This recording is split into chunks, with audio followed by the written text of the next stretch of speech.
Te la voy a poner fácil. Cuando estabas allá por la secundaria, en la adolescencia, y andabas ahí toda rebelde, con tus amigos incluso, tal vez saltando tapia, evadiendo clase, y en esa ironía de creyéndote el grande, pero que ni siquiera sabías diferenciar entre un número natural y un número entero, tus maestros te insistían cada año en que aprendieras el concepto de la Constitución. Pero ¿por qué es importante? Porque es importante enseñarles a un grupo de niños que apenas entienden por qué están vivos. Pues te lo cuento. Cada persona, por muy pequeña que sea, pues tiene que crecer y poder acoplarse a la sociedad para poder subsistir, por lo menos en esta vida. Pero para poder hacer esto tienes que entender, y es aquí donde los profesores te querían explicar, pero no sabían cómo, que los ciudadanos no pueden hacer lo que se les da la gana, sino que tienen que aprender a subsistir no solo con ellos mismos, sino también con cada persona que en cierta manera representa una cultura diferente a ti y que entre todos formamos una nación. Es decir, si te caigo mal te jodiste, tienes que aprender a convivir conmigo. O eso dice el libro bueno. Ese no, el otro. Y ese, querido amigo, es la Constitución. Unas reglas establecidas para un juego que se llama vida y que por lo tanto deben servir para que tú y yo podamos crecer con los mismos derechos, libertades y oportunidades sin ninguna discriminación por razones de sexo, raza, origen nacional o familiar, lengua, opinión política, religiosa o filosófica, se supone. Y así, desde hace 2 siglos, más o menos desde acá, hemos estado sobreviviendo, guerra tras guerra, reformando constituciones, implementando leyes, implementando derechos, para que en cada nación, por lo menos, haya una convivencia equitativa.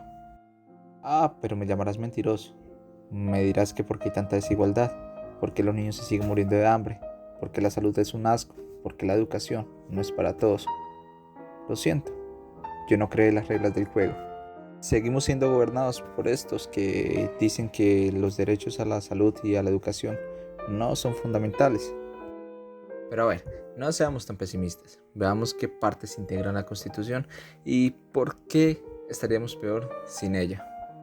En conclusión, las constituciones no nacen de la nada o se crean porque sí, sino que nacen a través de una necesidad que está viviendo la sociedad o comunidad o nación, por una transformación sociocultural, económica o una crisis como una guerra civil puede ser. Por eso cada constitución es diferente a cada país.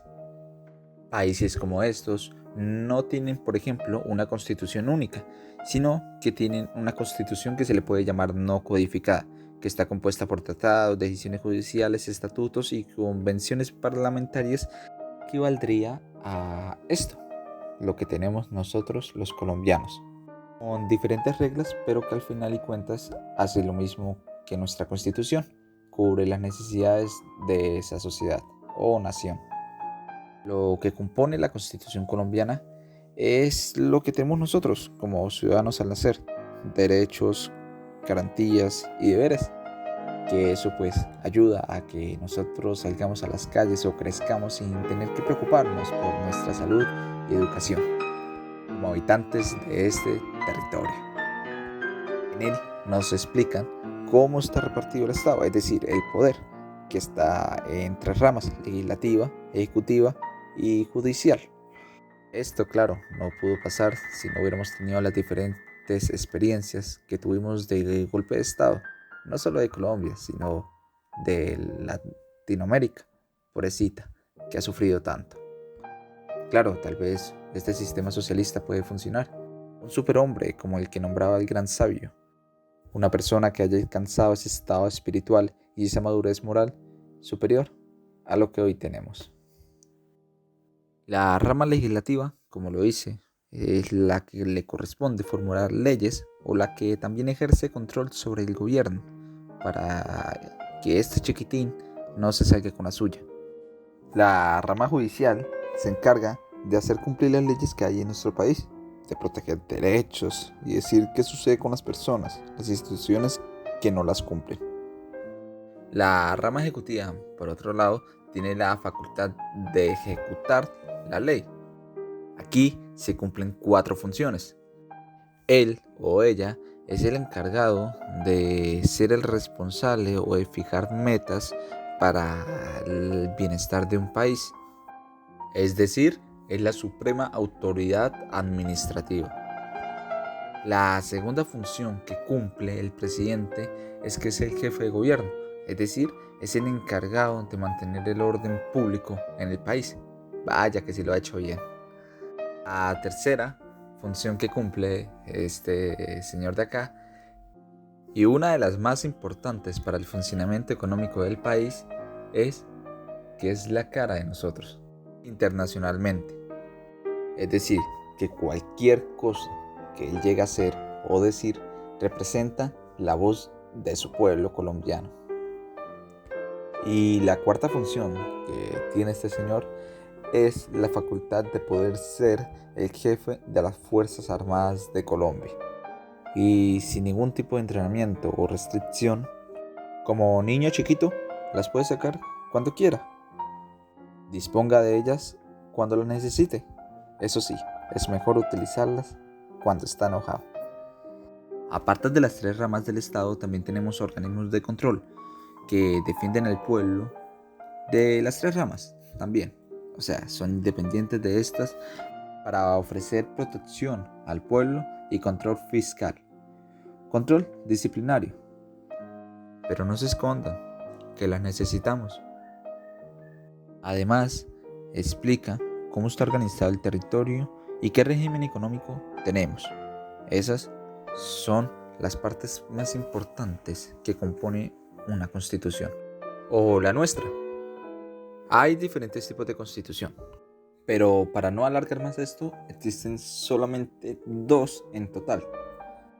Están las constituciones escritas, que se extienden a lo largo de un solo texto formal, y las no codificadas, que básicamente como países como Nueva Zelanda, la de Israel o la del Reino Unido, básicamente que son países que tienen constituciones que están formadas por leyes ordinarias, tratados o por convenciones.